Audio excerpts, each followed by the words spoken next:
All right. Here we go, back again on the other side of the coin.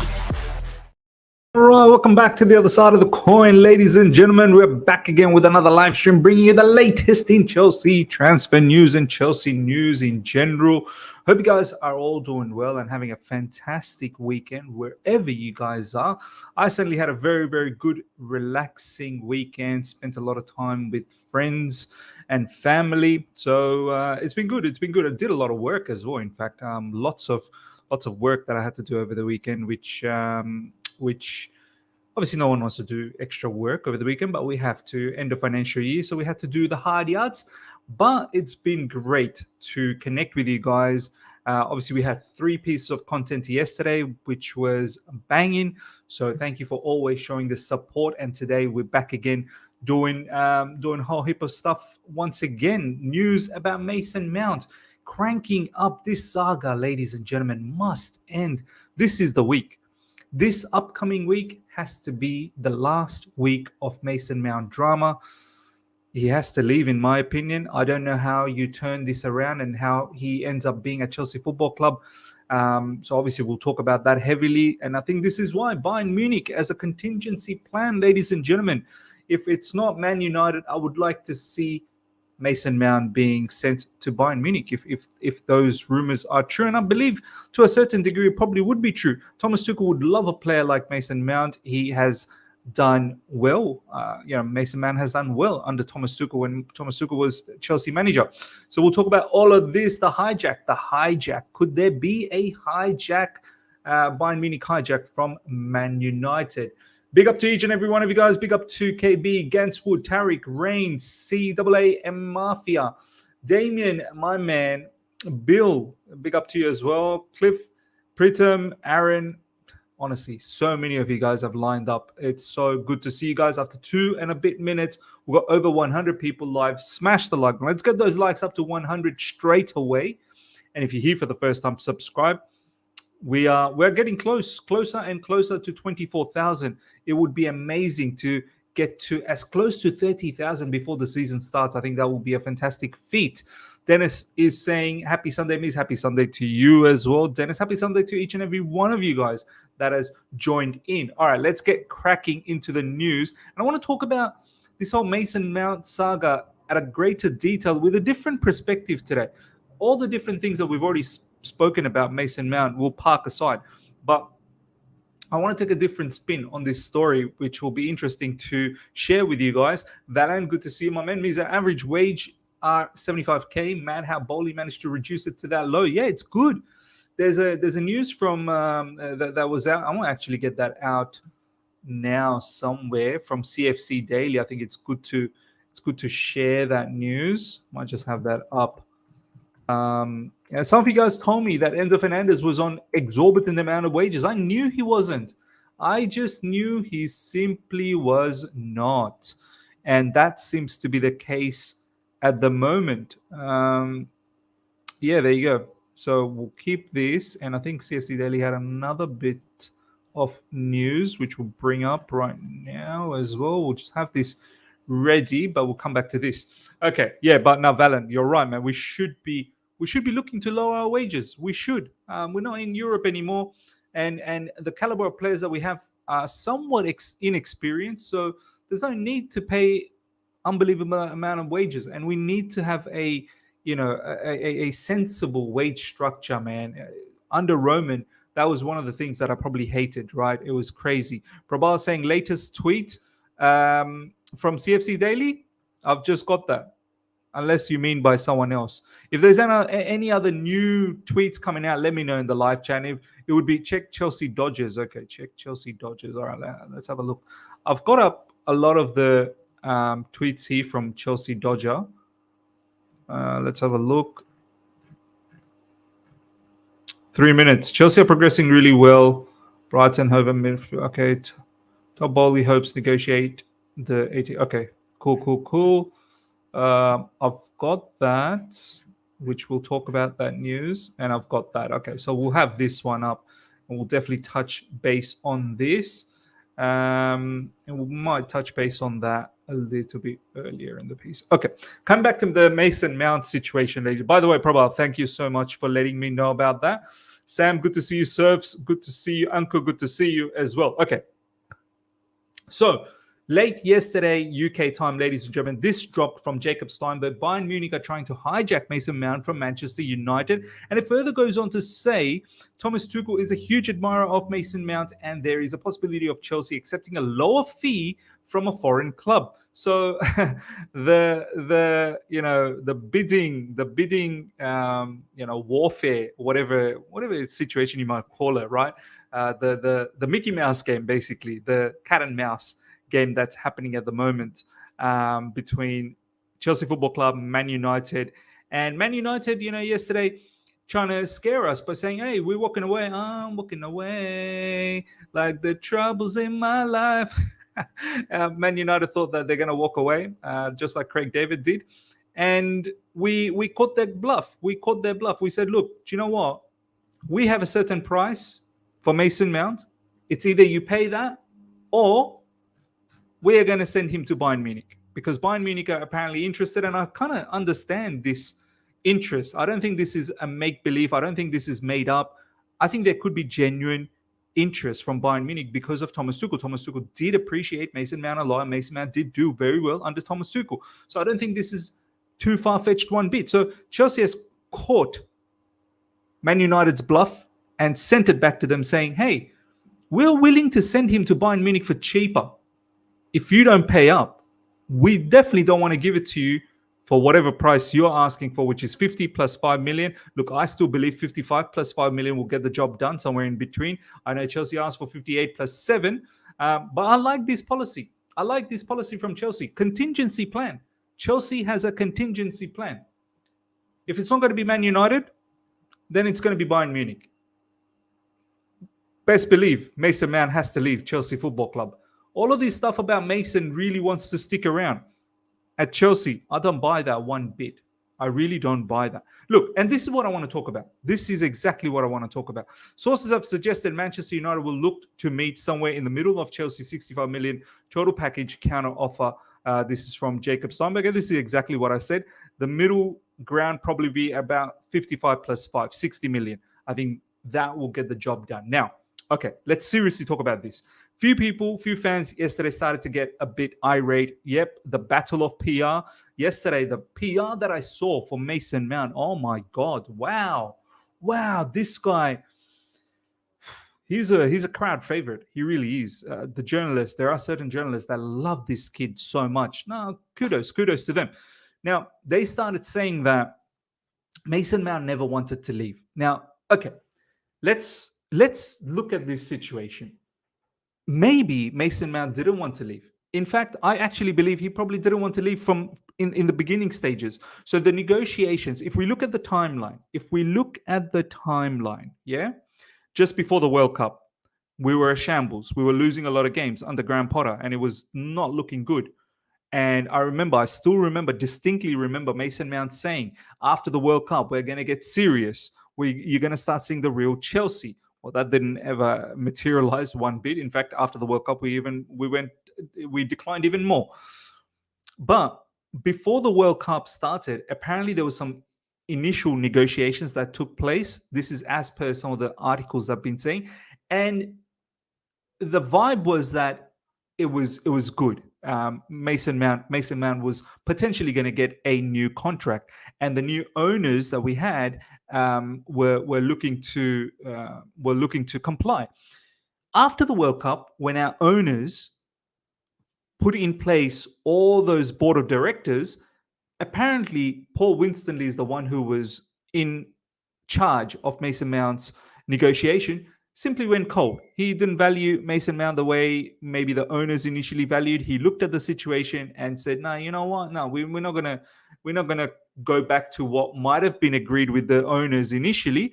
We're gonna go with the new proposal, whatever the new proposal was, which Mason Mount did not, appreciate, or there wasn't enough conversation taken place after the World Cup, just the way it was done before the World Cup." So Mason Mount obviously started to feel that, oh, Chelsea's done a bit of a dirty on me. They've agreed on something, and now the new directors have been set up, and all of a sudden, that agreement that we had prior to the World Cup is no longer there. Now, this is what I say.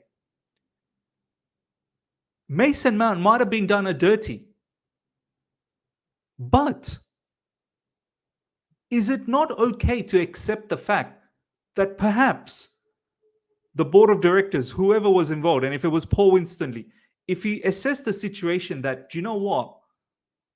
Why are we offering Mason Mount? Why do we want to offer Mason Mount something so exclusive like what he wants? 200 plus K, this, that, the other. Shorter, contract term, not the 6-7 years. He wants 5 years. He wants a lot of money.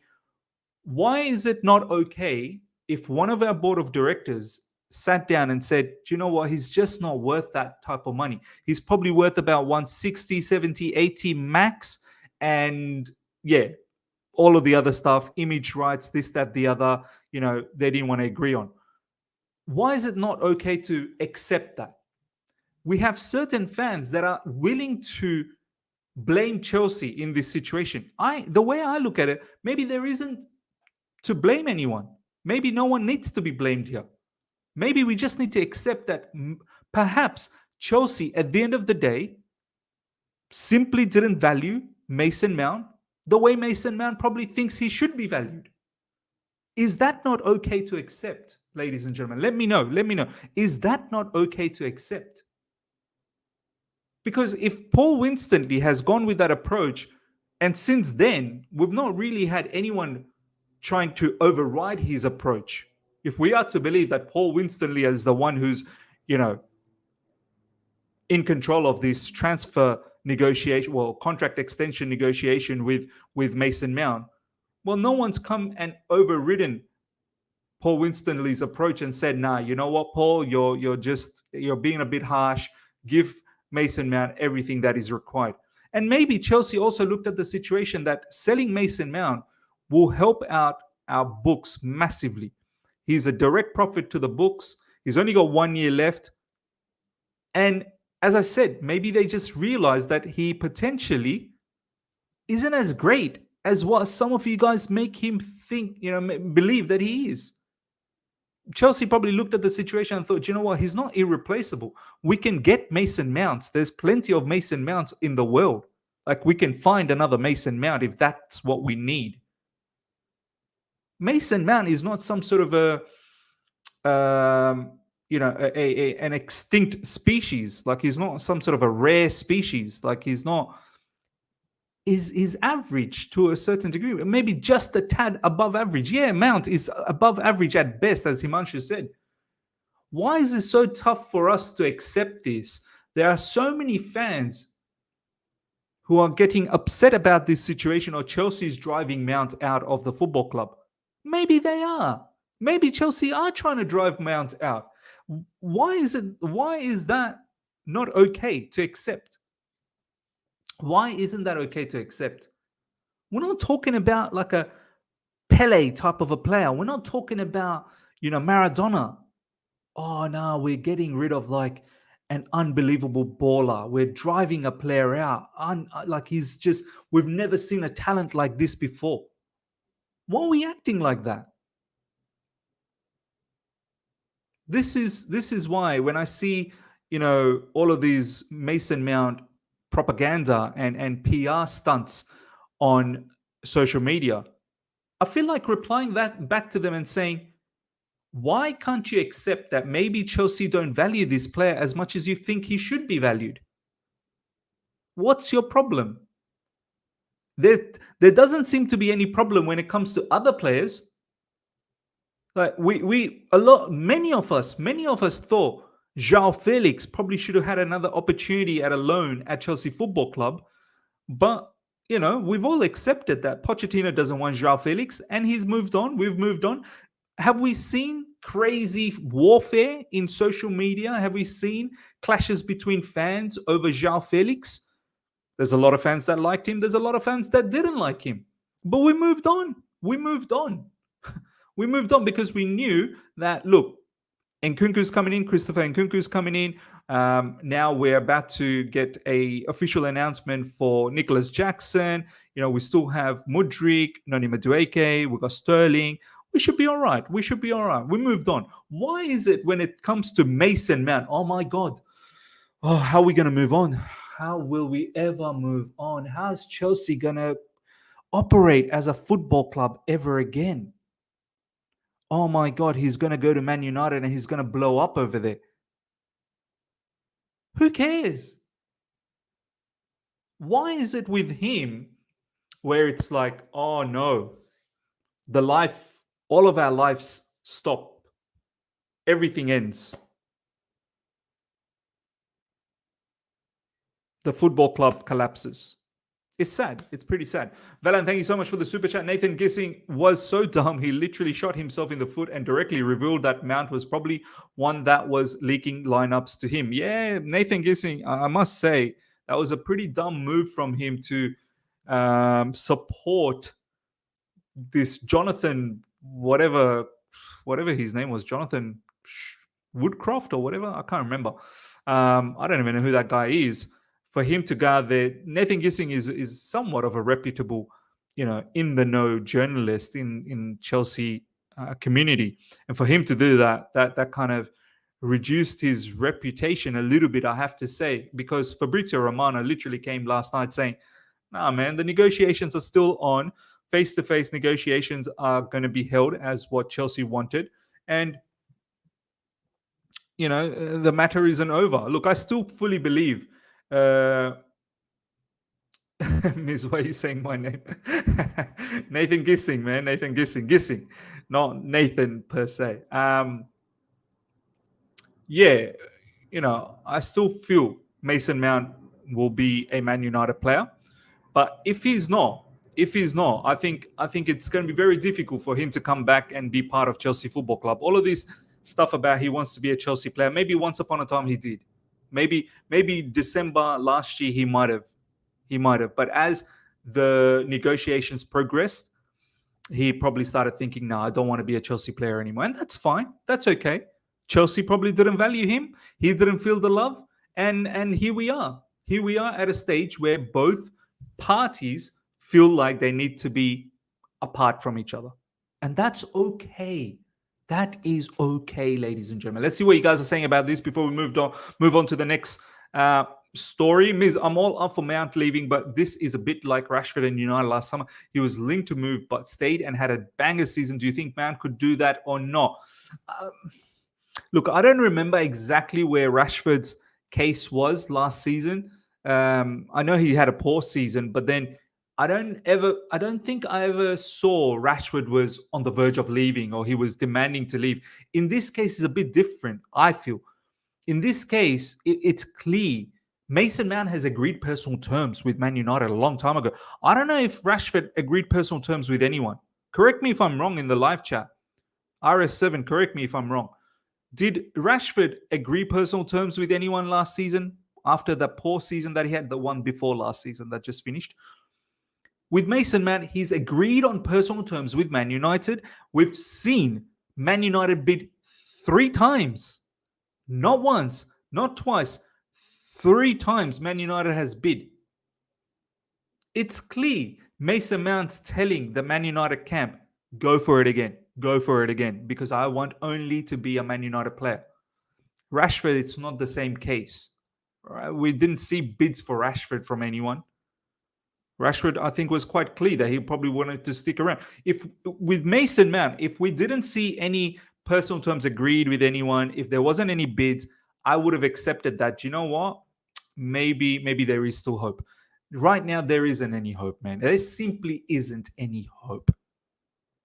Mason Mount has played his cards, and it's out in the open for everyone to see what he did. I'm telling you right now, ladies and gentlemen, no club goes out there and bids on a particular player if the player hasn't given them a green light. Someone said to me in the comments yesterday in regards to the Mason Mount situation, but these Leeds, when we offered Leeds, we bid for Rafinha last summer. We bid for Rafinha last summer with Leeds, and Leeds, I think, wanted us. But the player always wanted Barcelona. So yeah, we went ahead. Even though the player wanted Barcelona, we went ahead and put a bid. But that story was different. And anyway, how did that story turn out? The player ended up going to Barcelona where he always wanted to go. I think there was a different policy there because, one, Barcelona were struggling to meet their finances. Whether they were going to be able to get Rafinha or not, it was a different story. So we had something ready to go if the Barcelona situation collapsed, then we're ready to collect. But at the same time, we also knew that the player wanted Barcelona. And then eventually the player went to Barcelona, right? So generally what happens, ladies and gentlemen, is a bid comes in when a player actually gives them a green light. Look at this situation with Declan Rice and Man City. Man City apparently had a conversation with Declan Rice's camp, and Declan Rice's camp has said he prefers Arsenal. And this is why we're not seeing a serious level of bid or anything like that from Man City for Declan Rice. If Declan Rice had given a green light for Man City, you best believe Declan Rice is a here we go for Man City already. Because City would not dilly-dally around. Ward-Prowse, everyone's saying Ward-Prowse. What about Ward-Prowse? PSG wanted Rashford. Yeah, PSG wanted Rashford, but was there a bid? Was there a bid? Let's see what else you guys are saying. Do you really think Man United could not afford Caicedo? Last season, they're not Champions League and spent easily 250 million. The FP limit just PR from United to buy player at low price. No. No one's saying that they can't afford. No one's saying they can't afford. But going by what has been reported yesterday, there could be some budget restraints on Man United. And this is why they're going to move away from Mason Mount and focus on Caicedo. Well, if there's some budget restraints for Man United and you don't want to pay 60 million for Mount, and you may not value him at 60 million, that's fine. But if there's budget restraints, how are you then going for 80 million for Caicedo? Caicedo is going to be minimum 80 million. Brighton are putting on a price tag of about 100 million. And on top of that, if you tend to believe Fabrizio Romano, which a lot of us do, and Fabrizio Romano, you best believe he is in the thick of this negotiation between Chelsea and Caicedo because he seems to have all the information about this particular transfer saga. And he's been saying all along, Caicedo to Chelsea is the most likely situation to happen. Caicedo has agreed almost personal terms with Chelsea, and it's just a matter of negotiating with Brighton now, and it shall happen. I'm glad that, Caicedo has hopefully locked himself with Chelsea, that it's not all about European football, this, that, the other. He's looking at the bigger picture. That Chelsea, with the level of players that we have, Enzo Fernandez, Caicedo is probably looking at the situation that he's going to be able to team up with Enzo Fernandez, and that could be sensational. That really could be sensational. Chelsea Empire, thank you so much for the super chat. Sick of Mount and that fat B Fukaku. I'll be at BVB game here in Chicago. Don't want to hear it. No more of those two. I'm done. Wow, nice, man. Enjoy that BVB game. I think it's going to be fantastic. But yeah, Ward-Prowse is a good shot. A lot of people talking about Ward-Prowse. Why are we talking about Ward-Prowse all of a sudden? How's it going, Miz? I'm getting tired of this Mount saga. Hopefully we can come to a compromise already. No, I hope so, man. I hope so. All right, let's move on to the next topic, ladies and gentlemen. Nearly 500 of you guys are live right now. Smash the like button. Take the moment right now. To smash the like button. We've got over 100 likes. I would love to see nearly 400 likes during the live stream. So let's do that. If you're here for the first time, make sure you subscribe. 100%. Hopefully you guys are enjoying this. So smash that like button. Okay. Next up, Chelsea are progressing really well in their talks to sign Brighton and Hove Albion midfielder Moses Caicedo. Topoli hopes to negotiate the 80 million valuation Brighton have. Beautiful. I hope we can get rid of the Mason Mount situation in this upcoming week and simultaneously go after Caicedo and have Caicedo wrapped up for the preseason. So come July, I think 3rd or 4th preseason starts, that Caicedo can join Chelsea Football Club and we can start from the get-go with Caicedo. So this upcoming week is going to be huge. It is going to be massive for our football club and how we shape up for the preseason, we need I need Mason Mount gone, and I definitely need Caicedo to come in. So look, we have been the front runners as per Fabrizio Romano in regards to Caicedo for a very, very long time, and I hope we can close this off. Next up, Inter Milan's Lautaro Martinez is still the preferred choice at number 9 for Mauricio Pochettino. This is coming from Rob Draper, chief football writer, The Mail, on Sunday. I see a lot of news aggregators on Twitter bring up Rob Draper's news, so I guess they believe he's somewhat reputable. Look, I feel like maybe we might go for one more striker. I feel like we might just do that. Nicholas Jackson, yes, can potentially play up front, but I think he can probably play on the left as well. And then again, he's also inexperienced. Armando Broja is inexperienced. David Dutcher Fofana will be going out on a loan, most likely to Strasbourg. So we may be looking for a striker, and it looks like it's probably Lautaro Martinez or Vlahovic, maybe one or two. Osimhen, it's not happening. Osimhen will probably stay in Napoli for another season. Napoli have the right to exercise a contract extension, and they might keep him around for another season. And he's going to be costing a lot of money. And I don't think... I thought maybe we might go for someone like Osimhen and spend that level of money late in the transfer window once the new financial period starts, because the current one will end on 30th of June. So we won't hear anything about Osimhen right now. But we need to balance the current financial year. And then after that, in July, I thought maybe with all the money that we've brought in and a new financial year to look forward to, with the new sponsorship, this, that, the other, that maybe we might go for someone like Osimhen and see if we can, get him on a long-term contract. I know the amortization is only for 5 years now, but I thought maybe we could still do a madness there. But now I'm thinking now Osimhen's probably not going to happen. He's probably going to stick around in Napoli. Is just a bit too much. And I feel like Osimhen is someone, I just get the vibe he's probably going to move to PSG down the track. So that leaves us with Martinez, Vlahovic, potentially these are the two names. I'm not really convinced with either of them. Honestly speaking, man. Samuel saying Vlahovic is linked to Newcastle. Well, there you go. How many strikers do Newcastle need, man? They've got Callum Wilson. They've got Isak. Who else they got? I think they've got a few other, don't they? Like, how many do they want? I'm not really convinced with Lautaro Martinez. I'm not convinced with Vlahovic. I feel like Lautaro Martinez is someone, he needs a striker, proper striker up front. And I don't really think Martinez and Nkunku combination, I mean, could it work out, ladies and gentlemen? Could Martinez and Nkunku, perhaps Sterling on the left, Madueke on the right, maybe, who knows, maybe it's Nicholas Jackson and Martinez up front as two striker policy. I don't know, with maybe just Nkunku behind. If we play with a 4-4-2 diamond kind of a formation, I don't know. Maybe that could be a potential situation. But it seems like Mauricio Pochettino really, really likes and fancies Lautaro Martinez. So I hope we've done our homework, man. I really hope we've done our homework. Ganswood saying Ivan Toney. Brother, I think Ivan Toney, I don't know how he's going to come back, man. He's banned, first of all, till January.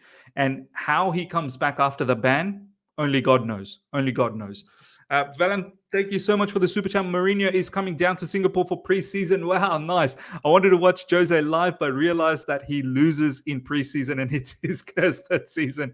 Valen, hope you enjoy it, man. So Roma is coming to Singapore. That's fantastic. Let me know how that goes. That would be sensational for you, man. Hopefully you can go and watch Roma. I want to follow Roma this season as much as I can. Roma's buying some really decent players over this transfer window, and they're really trying to back Mourinho. So yeah, we'll see. We'll see what happens. It was a shame that Roma didn't win the Europa League. It would have been nice to see Roma in Champions League, but I think Roma's back into Conference League again, perhaps. So they have some level of European football, but it'll be interesting to see how Roma does. Can they make Champions League finally, because it looks like um, Mourinho is getting back. Next up, Chelsea insiders think Andre Santos may prove to be one of the best signings they have made in the last couple of transfer windows. Look, I'm keen to see all of these youngsters, Chukwuemeka, Santos, Cesare, all of these players, these three players, I'm so keen to see how they perform in the preseason.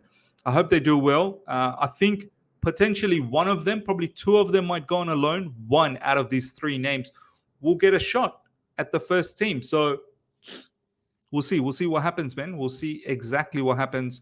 Um, Interesting times ahead, man. You thought now it's interesting with the transfer window. Wait till the preseason starts. I think it's really going to crank up, and we're going to finally get to assess where who deserves to stick around, who doesn't, where the team's mindset's at, how Poch kind of plays, the formation, the style, the structure, and how the players buy into his plans. It's going to be very, very interesting to see over this preseason, 100%. All right, next up, Allianz sounded Chelsea out over a potential stadium naming deal. Sources say Allianz are seriously considering a major long-term partnership with Chelsea. And it further goes on to say notable gaps in the family include England and Spain. The Allianz Bridge would fill one. Look, I don't mind trying to get a sponsorship maybe with Allianz, but Allianz Bridge, like a change of the stadium name, no thank you. Stamford Bridge is iconic. Stamford Bridge is an elite name, and we don't need to drift away from that and call it Allianz Bridge. I think that'll be laughable. I mean, we don't need to be the laughing stock for next season. We need to be serious. And Allianz Bridge, don't make it too serious. Ganswood, Miz, is Cuckoo leaving? Look, I don't know. I don't want him to go. I do want to see him for another season, but there has to be a decision. You cannot have Cucurella, Chilwell, Lewis Hall, Ian Martsen. You cannot have all of these. Like, you can't have four. Do you know what I mean? You can't have four players in the one position. So we'll see. We'll see how the transfer window transpires and what happens. I would like to see Cucurella get one more shot at Chelsea Football Club for this upcoming season. I think he'll be. I feel like he'll do well. The aim has always been to build a group of young players on incentivized contract with much lower base salaries. Mudryk is on 97k, and Enzo Fernandez isn't on much more than that. Some of you guys told me Enzo Fernandez was on 180k, or some even said even more than 200k.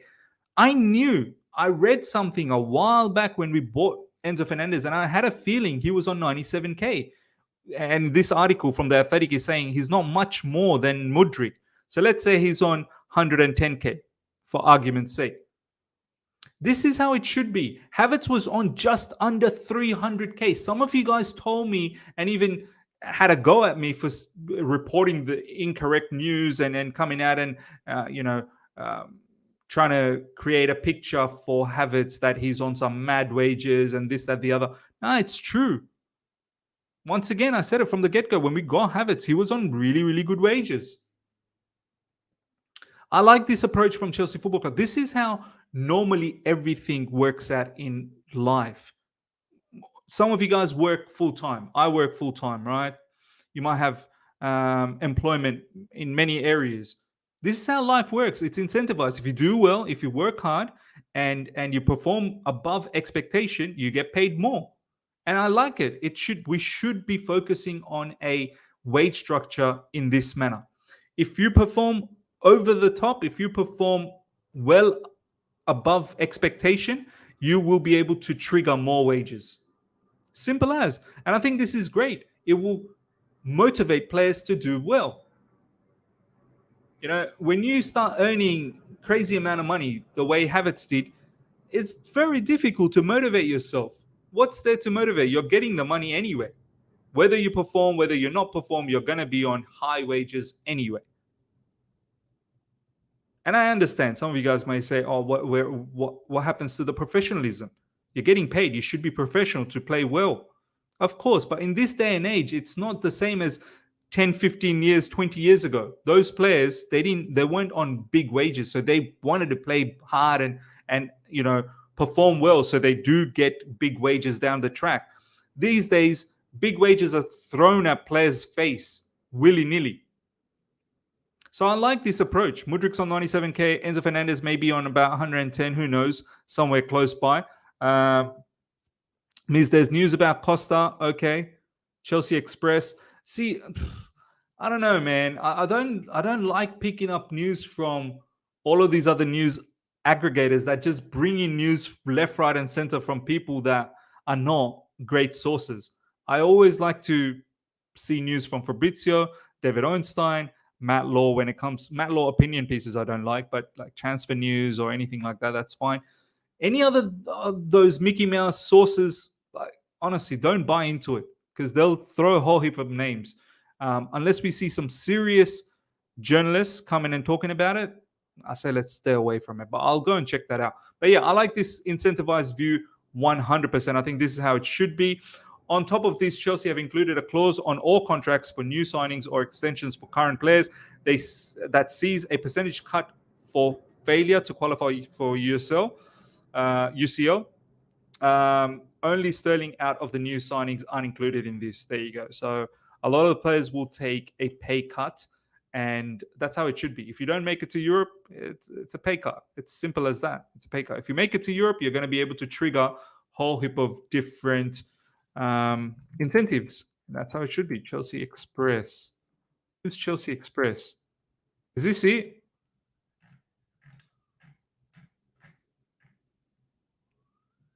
Yeah, we've touched on that. We've already covered that. Unless if there's anything else new, we've already covered that. Let's have a look. Yeah, let's have a look at Chelsea Dodgers. He'll probably have all the latest up-to-date stuff. Mikel Arteta, talent has a price, and at Arsenal, we are always interested in young players with experience. I repeat, I'm not talking about players from other clubs, but in this case of Havertz, he has already shown a lot, including a Champions League. He's talented, versatile player, and only 24 years old. So have they already announced Kai Havertz? Has Arsenal Football Club already announced Kai Havertz?